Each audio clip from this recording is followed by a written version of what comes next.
Happy Sunday mga idol. Yan nga pala nag-ano ako diyan, nag-skimming ako ng ano, yung nilalagyan ng preno sa sasakyan. Gawa ng hindi na parehas sa mga idol kaya ini-skimming ko. Ayun nga pala mga idol, kailangan pare-parehas talaga. Hindi na mawala yung itim mga idol, kailangan talaga pantay siya para pagkapit ng preno, magandang kapit.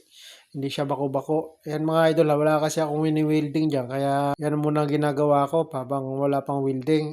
Natuto na rin lang ako dito mga idol pagka ganyan. Kasi pag nandito kasi sa ibang lugar mga idol, kailangan matuto ka sa lahat. Lahat ng trabaho kailangan mong malaman, kailangan mong matutunan. Hindi ka mabakante kasi pag nabakante ka, alam mo naman sa ibang bansa mga idol, hindi maganda pag nababakante ka para alam mo na yung boss natin, hindi man tayo sinisita pero tayo na lang din para sa kanila na rin pakikisama. Mabait naman yung boss ko mga idol kaya kahit paano sipagan natin ng konti. Ano na rin yan mga idol, dagdag kaalaman na rin para sa akin yan. Gusto ko nga rin na matutuhan mga lahat ng mga machine mga idol para kahit paano saan man ako mapunta, may alam tayo, hindi tayo zero. Paano matuwa naman sa atin yung boss natin. Kaya ang pag-skimming ko na yan mga idol, hindi ako masyadong ano dyan. Dahil bago pa lang ako yung mga idol, tinuturuan pa lang ako yan talaga. Hindi ko pa kabisado yan. Kailangan talaga matutunan.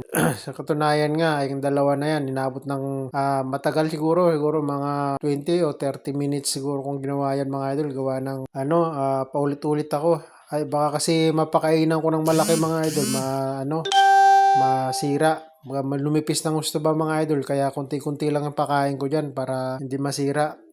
Bukod dyan mga idol, may ginagawa pa kami dyan, palit ng boost sa mga shock ng sasakyan. Kaya medyo natagalan ako dyan mga idol. Tulong din ako dun sa kasama ko, gawa ng kahit tagahawak lang, makatulong man lang dun sa kasama ko. Ayan mga idol, nihintay ko lang kung matapos yan. Hindi pa nga ano yan mga idol, isang pasada pa yan mga idol para matapos. Hindi ko na binidyoan lahat. Gawa ng matagal masyado. Alam mo naman dito sa kailangan maiksi lang para paano hindi mainip yung mga manonood. Kunti-kunti lang. Kunti-kunti lang yung pakain ko dyan para sure ako na hindi sira.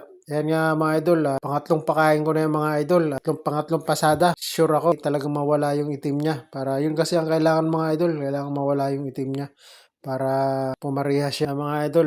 Naka-automatic na yan mga idol. Kahit nandiyan, nakatambay na lang ako, tinitingnan ko na lang na matapos yung niya, pagkain niya para i-adjust ko na naman. Pag-adjust niyan mga idol, kunti-kunti lang talaga kasi mahirap na magkamali. Tumulong na nga tayo, magkamali pa, baka lalo pang madisgrasya yung trabaho. Kaya ingat lang din talaga. Lalo't baguhan pa lang ako dyan, hindi naman talaga totally ako expert dyan. Pag linggo kasi mga idol, tulong-tulong ako dun sa kasama ko kasi minsan dami niyang ginagawa. Ganun talaga dito sa abroad mga idol, kailangan magtulungan para kahit papano madaling matapos yung trabaho, walang gulangan ba? Kasi yung iba kami sa mga idol, inuuna yung panggugulang kaysa sa magtatrabaho, kaya hanggang sa tumanda walang natututunan. Kailangan kasi mga idol, tulong-tulong para kahit papano hindi mahirapan. Hindi mas madali ang trabaho para pagtulong-tulong, kaya ganun mga idol. Kailangan talaga sama-sama para mas mabilis ang trabaho. Kailangan tulungan para mas madali ang trabaho mga idol.